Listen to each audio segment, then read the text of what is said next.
there is a way you can experience peace. There is like a method to experience peace. There's another way. We can just say, no, I've had enough of this. I need to take complete responsibility for my life, my mind, find the benefit in these situations, realize that I'm safe and secure because I'm a spiritual being. I really feel to understand why you need not suffer is you have to understand your divine nature. Do you like to suffer?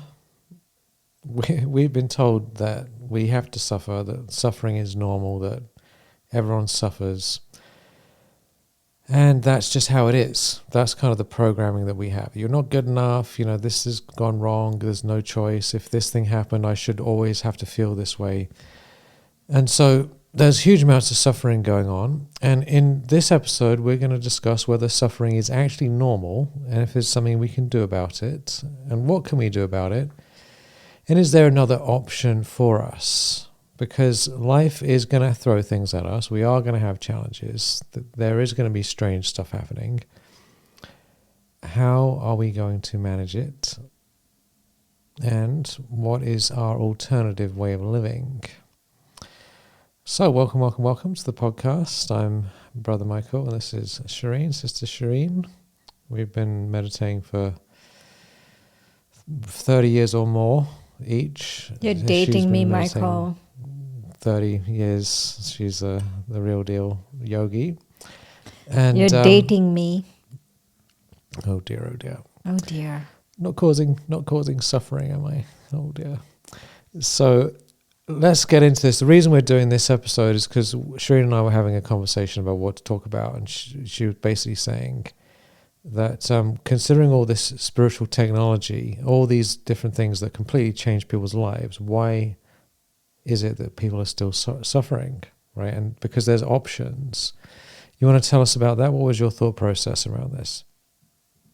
I've been thinking the last few days that every single soul on the planet Earth, we have everything we need to be completely content, happy, fulfilled, satisfied. We have the spiritual technology to feel that way, to be happy. We have all of the tools we need to feel happy, every one of us. But we are not, right? And I was thinking about starvation, right? Like physical starvation. There are many countries where people are starving because of war or whatever it is going on. Environmental conditions, whatever is going on, people are starving. Is that necessary? Like you go into the grocery store, or even like someone recently came back from a cruise, right? And they were saying that the worst part of being on the cruise was the amount of food that gets wasted. And so there's so much food, right? So much food everywhere, right? In the US, there's so much food. But some places in the world, people are still starving, which is not necessary. If you really think about it, it's not necessary, right? Why are they starving? Because of like forces greater than themselves, right? Governments are not getting along. This one is happening, that one's happening. Some force greater than the people is deciding, okay, these people are going to starve. And so what is it about our lives that when we have everything we need to be happy, why is it that we are still not? It's a very deep question, isn't it? I remember many years ago, I was thinking about this exact thing because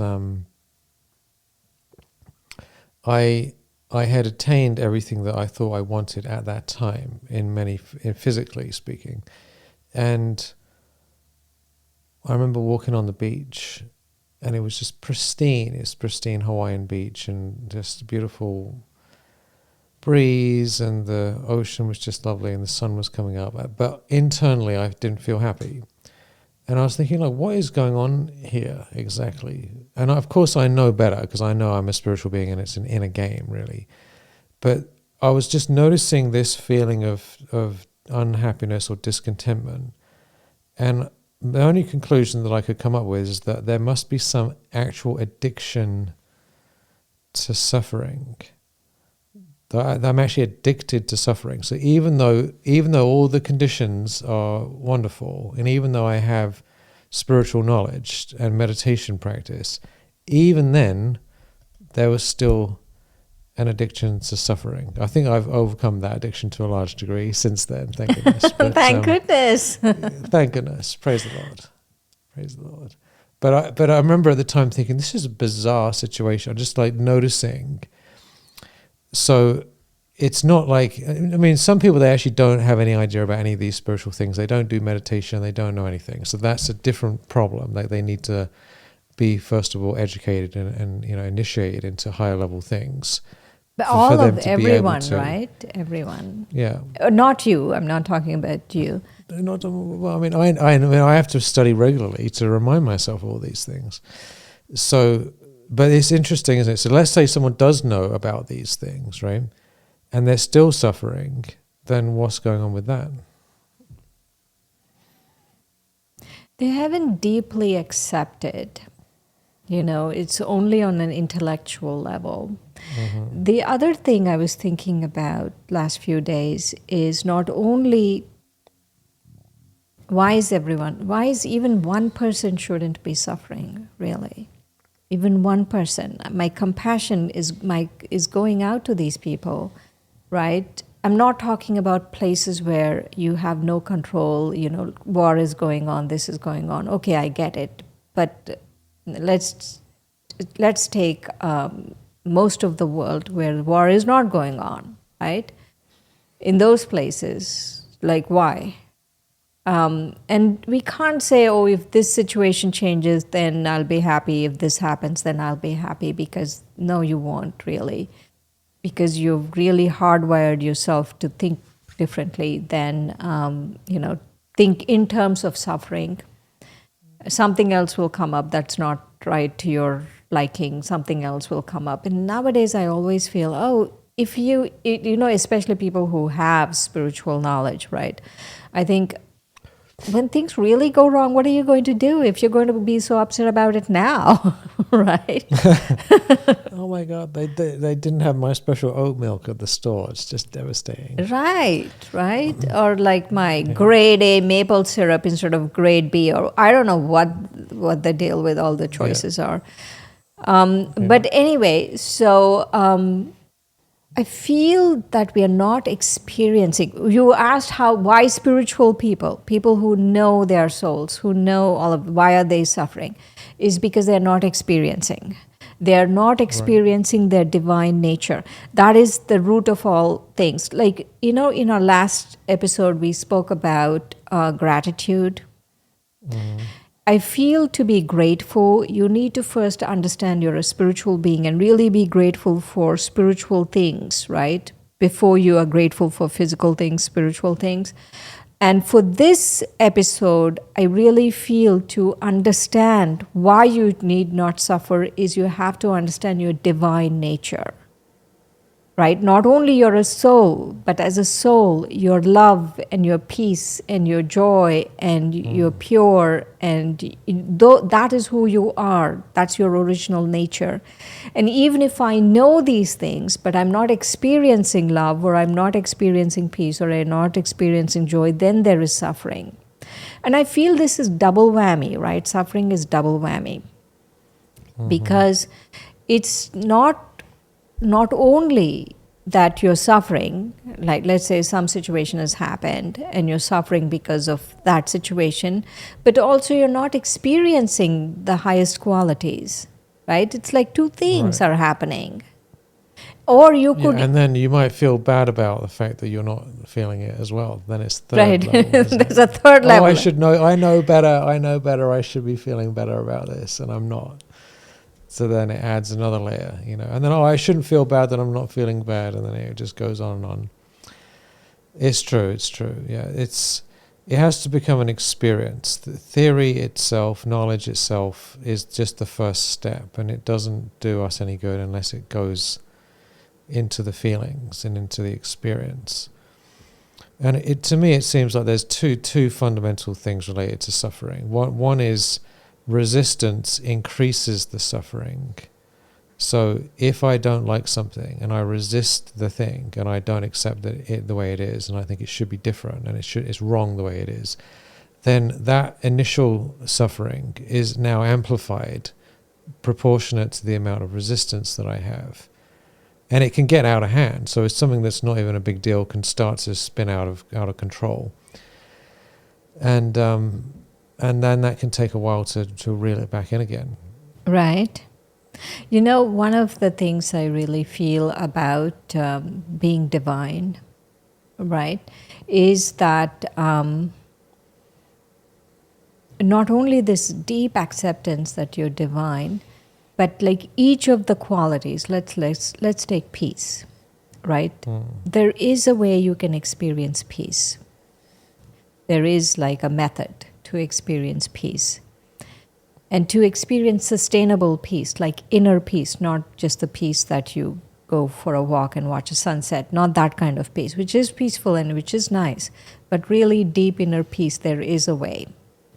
And so once you start experiencing these things, then you notice that the suffering actually is a messenger.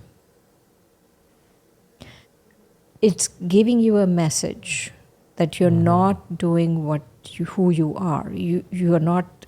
It's a case of mistaken identity, and it's trying to tell you this is your true identity, and you're not being in your true identity. But we forget that. We forget that it's giving me a message, right? It's like the postman, post carrier, right? Mail carrier. The mail carrier comes to give me a letter. Instead of me opening the letter and seeing what's in the letter, I'm busy getting worked up about the mail carrier. Right. Right. So I need gender neutral mail carrier. Yes. So no one gets upset. And then because they are both kinds of, before they were That's maybe true. only You postmen. Now they are postwomen too. Yeah. Our mail carrier is a lady. And so anyway, if I want to not suffer, right, I need to understand the message that suffering is giving me. And the message is not, oh, no pain, no gain, work harder. That's not the message. Pick the right, you have to get the right, you have to be tuned in to get the right message. And I feel the fundamental message, the message that is it's giving is that you are a divine being. And the more you stay out of your divinity, the more you don't accept it, the more you don't experience it, the more you're going to suffer. Yeah, so it's a very important thing to understand, isn't it? That any suffering is a messenger. And it's a good thing, because if we didn't suffer, we wouldn't get the message. Like physical pain, for example. So like, I was recently working on some hardcore AI, marketing stuff that was really like heavy duty, like mental and eye strain. So I'm looking at all these documents, and my eyes were really hurting. And I'm like, oh my God, this because it's like thousands and thousands of words and all this complicated stuff. So the pain, physical pain in my body is telling me, look, this has got out of hand. You need to look out into the mountains, into the sky, and into the distance and take a break. This is not a good way of going about things. If I ignore that, it will just get worse and worse and worse and worse and worse. And the pain will keep going higher and higher and higher. So any kind of pain is a message. But a lot of the stuff at the root of it is that we've forgotten who we are and what's really life's all about. Absolutely. Life is a game, and you're divine. It's a game. Yeah. You can make it you can make it simple. We can actually finish the podcast here. Life is a game, you're divine, you accept no suffering. But deeply you have to experience it. Deeply you have to experience it. Yeah. so it's interesting to think about this. So any suffering that we have, there's the physical thing, like maybe eye strain, or like you haven't eaten enough, or you're thirsty, or something went wrong in your life, or whatever it is, right? There can be a mental, emotional, physical, financial, relationship pain, right? There's all these levels of pain. Isn't it amazing how much pain there could be? Like there's long lists of different types of pain that we could potentially have. And each of them has a message connected to that pain, which might be a practical thing that we can do. But then if you go deeper, it all comes back down to being asleep spiritually. Some And pain, that's maybe the not, solution. Michael. I had a friend who had cancer and then it metastasized to the bone. Mm-hmm. It was very painful. Well, I'm talking about suffering, though, isn't it? Right. Pain and suffering is different. Like the body's definitely, if it's, we all have various situations that are very unpleasant, but there, even in that situation, there is some awareness. When we're aware of these deeper things, it gets less, doesn't it? The pain, the not necessarily the pain, but it's like meaningful suffering, rather than meaningless. It's a different feeling about it. I experienced this in different situations when I've been very, very sick, and where I can actually reach a place where the pain hasn't gone away, but it doesn't seem as bad because I'm aware of myself as watching it. Yeah, thankfully, modern medicine really helps in some cases. Yeah, hooray for morphine and whatever else if it comes to it, Right. Um, so, but most of the time, these various things that we're suffering from, there's some physical stuff like serious cancer. That's like a really extreme end of the spectrum, which has to be treated respectfully and in the right way. And then there's all these other things that we're dealing with, less serious on a regular basis. A lot of the suffering is like comparing ourselves to other people, getting caught up in stuff, watching the news and getting worried about things that we can't change, and all that sort of stuff. Rather than stepping back and taking responsibility for our life and what we can do. So what do you think about, like, let's say relationships? I mean, a bad relationship, or someone I loved is really broke my trust or something, and there's a lot of suffering. What do you say with that? Well, it comes back to whether we accept reality is trying to help us or not. Because in all these situations, there's hidden benefits, isn't there? If we're willing to find them. But if we're not willing to find them and we don't believe there is any benefit, then it's just pain and more stress. Right. But like I can say from my own experience with relationships that anytime I've had any issues, if I'm staying unconscious, then I blame the other person and whatever, and there's all this story and all this stuff going on, and it doesn't get anywhere. But if I am willing to like have a good look at myself and look at the situation clearly, then I can think, what's the message here? What is this trying to tell me? What do I need to learn? And for me personally, in that situation, a lot of the time it's just learn to accept people are the way they are. Because once I can accept them as they are, then a lot of the stress just disappears. Because it's normally my resistance to and reaction against and trying to change the person and thinking they shouldn't be like that, they should be like this. And why didn't they do this? And why did they do this? So that's all my expectation. But if I say, everyone's doing whatever they're doing, what am I going to do about it? What's my highest self-respect, and what do I need to change in myself? Then I feel fine. Then I can start doing something about it. What Sometimes it's taken me a while to get to that point, though, to be perfectly honest. Right. What I've noticed is, let's say if I'm going through something physically, right, very challenging, like cancer or something like that, it took a while to understand the blessing. It took a while to understand what is the blessing in that situation. But most other times, you can get what is the blessing in the situation sooner, right? And I feel if you not to suffer, right? Because there is a blessing in a situation. In any situation, anything life has to throw at you, they are hidden blessings. They're totally hidden blessings. And to find those hidden blessings, don't like start picking at it and thinking, oh, where's the hidden blessing? You might not know what the hidden blessing is right now, but know that there is a hidden blessing and the blessing will come to you. So it took a while to see. I'd like look back in hindsight, oh, that was the blessing.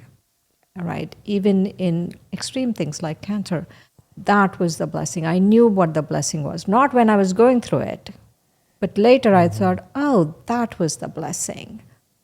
And I feel that the suffering would have been much less if I just knew that there is a blessing. Don't worry about it, there is a blessing. And that, that I will come out of it 100 times better than when I went into it. And there is a blessing, and there is much less suffering. Even if we don't know what it is, just kind of coming into that feeling that there's definitely a blessing. This is trying to help me somehow, this situation. Because this is what I've noticed in myself, is that the amount of resistance I have to whatever is going on leads to greater amounts of pain. And even if I don't know what it is that's going to be good about this situation, that doesn't seem to have anything good about it, if I genuinely accept that there has to be benefit, then I start to feel better, even if nothing else changes. Right. So that reduces the sorrow a lot. I feel all of us, right, in the world, we are participating in shared reality. I'm here, everyone's here, and there is a shared tacit reality. I'm not even talking about, oh, I'm looking out and I see a tree, right? And you see a tree, and is that shared reality? Is that real or not? Of course, there is a tree, and we all know there's a tree.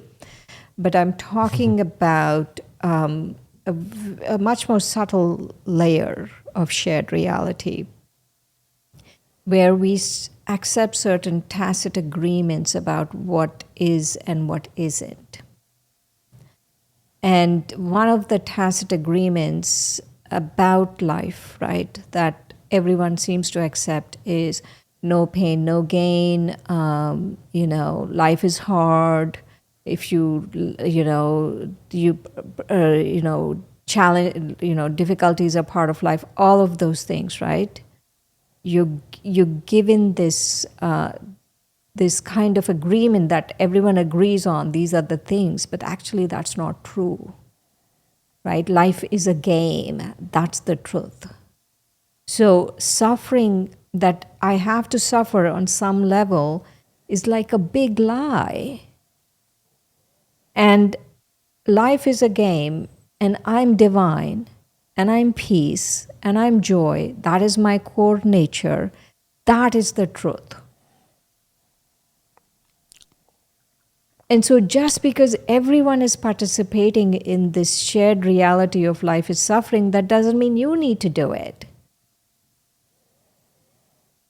Exactly. I'll give a story about this from someone. I'm going to try and keep this somewhat confidential, but it's a situation where someone died, and the person who died was actually a seriously problematic person who caused terrible sorrow to large numbers of other people, right? So was a real troublemaker. And the society we live in is programmed everyone that if someone dies, you should be grieving and be upset for a certain amount of time, and in some cultures they actually prescribe being sad for like a year, right, or mourning. Like in Japan, they're supposed to spend a whole year in a different house and mourn for a year, right? And there might be even longer amounts in other cultures, I don't know. But so there's this expectation that you should be upset. And of course, if you love the person very much and you miss them, then you probably would be upset, right? And that's understandable. But in this case, it was actually a huge blessing that this person had died, because now that person's not wrecking their life on a regular basis.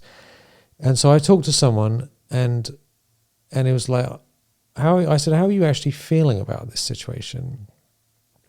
And I could tell there's a conflict between what society expected. Oh, I should be so upset, and the actual feeling, which was relief. It was almost like coming out of jail. And so this person could have unnecessarily gone through a pretend grief experience for a certain amount of weeks or months, or just accept the fact that there's no need for that, right? Right. Or when people say, don't talk ill of the dead, right? I'm like, why not? No, we shouldn't talk ill of anyone living or dead, but why just dead? Why just dead people we shouldn't talk ill of? Yes. Yeah. So a lot of this stuff is like culturally programmed sorrow, that you have to suffer. You should be suffering, if this thing happens. And there's even the words, you made me feel that, you made me angry, you made me do this, And so this is like a massive cultural brainwashing going on so many levels. These are just a couple examples. But we live in a world where we're expected to react, and we're expected to get upset, and we're expected to mourn, and we're expected to do all these things. And if you don't, then you're actually considered a bad person who is somehow a bit off and guilt-tripped into it, to having to, put on the show. And many, many, many businesses are relying on suffering and causing suffering, isn't it? If you think about it. Yeah, it's a good business model. It's a good business model. Keep everyone sick and make them compare themselves to everyone else and feel completely inadequate all the time, miserable, not good enough. And then buy a bunch of stuff, because then hopefully you'll feel better. But that's not enough stuff, because you always haven't got this new thing that's just come out, because you're not good enough yet and you're inferior. So you better buy that thing as well. And so we live in a world that's just like constantly like promoting sorrow, and then giving these little things that you can purchase to try and get out of it, but not really long enough to get another one. What a disaster. I know, right? Oh, dear. These tacit understandings we absorb from the society we are living in. We can break free. We can really break free. And break free doesn't mean that you just off and you go off into somewhere else, but break free means that mentally you watch it as a detached observer, the whole thing, and you are free, and then you come back into it as a divine being and serve the people. Because everyone really is looking for someone to model good behavior, right? You could be in that situation. Let's say this person died, and you could be the person who's respectful about the death, not talking ill.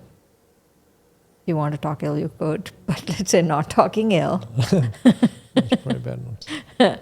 But you're respectful, but you keep your cool. So what you're doing is you're not leaving the situation, you're not going off and whatever, you're not doing all of that, but you're being respectfully detached. And that is modeling good behavior for everyone that person created havoc. They will also learn how to be respectfully detached. Yeah, these are totally different paradigm awareness practices, because we do live in a very unhealthy, mad world that causes sorrow, promotes sorrow, And also the other side of the whole suffering situation is that we can get sympathy by being a victim and by suffering. So that's another reason that it can carry on for a long time. Because if I'm having a hard time and then I could gossip about it with somebody else, oh, poor you, poor you, poor you, then it has a whole conversation around it and why it's not my fault and why, it's someone else's fault and why I'm having to put up with all this stuff. And it just goes on and on and on and keeps getting bigger and bigger and bigger and bigger and bigger. So there's another way. We can just say, no, I've had enough of this. I need to take complete responsibility for my life, my mind, find the benefit in these situations, realize that I'm safe and secure because I'm a spiritual being. And realize I'm divine. Thank God. I'm divine. Divine I'm divine. being. That is the truth, right? There is no business model around you realizing you're divine. There's a whole industry around you need to suffer. Is there an industry around you are divine now? So no one's going to promote that. Because you are divine. We are all divine. That is the truth. Suffering is a lie. The truth is you're divine. It can't be, oh, I think I'm divine and then I go do something and then I self-sabotage and do all the other things. No, you slowly start learning to live with your divinity. We have a taste for higher consciousness, and then we don't like all that unnecessary sticky business. I think in essence we have to make a decision that even though life was going to have pain in some form, because we're in a body and there's probably things that are going to happen, but we don't have to amplify that pain by our reaction and our resistance and our negative thinking around it. That's really the choice. We're not saying that there's never going to be any issues that come up in your life, because that's absurd. Life's going to definitely throw things at us. One of the things I thought was funny in these spiritual teachings that we learn from Raj Yoga is that Maya, negativity, and challenges are definitely going to come to everybody, right? Right. So not is it like may they come, maybe they no. We are guaranteed to have things come to us in our life, guaranteed. So that's like definitely potential for suffering is going to come to all of us. So once you accept that, then you know what kind of situation we're in, right? We're guaranteed. And then the only question is, well, how am I going to deal with it when it does come? Is my reaction, I'm a victim, it's not my fault, blaming, complaining, reacting, stressing, having gossip conversations about how awful it is? Or am I going to say, I'm a spiritual being and I'm okay, I'm a divine being, and what am I going to do about this, and how is this beneficial for me? Why does this come, and what can I learn from it? How is this good for me in some way? And my personal feeling is the faster I can get to that, the better it is, because I get regular challenges in various ways in situations in my life and people and situations that I don't particularly want to happen. And what I can say, the progress I've made personally, is that the amount of time it's taking me nowadays to think what is the benefit has reduced. So in the past, something bad would happen, so-called bad, and I would say, oh, this is terrible. Oh, how could this happen? Oh my God, right? And I'd be going on and on and on about it in my head for quite some time. And then after I'd suffered enough, I'd say, okay, there must be benefit in this. And I try and do, and now I'm like, as soon as something happens, I'm almost immediately, but sometimes it might be like a few minutes or even hours, and sometimes it might be a couple of days, but like, where's the benefit? Where's the benefit? Must be benefit. And that gap, I might not even find the benefit right away, but the gap has been reduced. And ultimately, at the highest level, we constantly are looking for the benefit all the time, in the moment, again and again and again and again and again. And the benefit might just be, let me do deeper practices. That might be the benefit. That there's no other benefit, but let me at least wake up to who I am, and that's enough. So, freedom, freedom, freedom. Also, you know Yay. what? The moral of this episode. If you want to talk ill of the dead, go ahead. They, you can talk to ill of the dead if you want. It doesn't matter. If you're going to talk ill of the dead, you can talk ill of the living as well. But it's up to you what you do. Right, you have our permission to do so.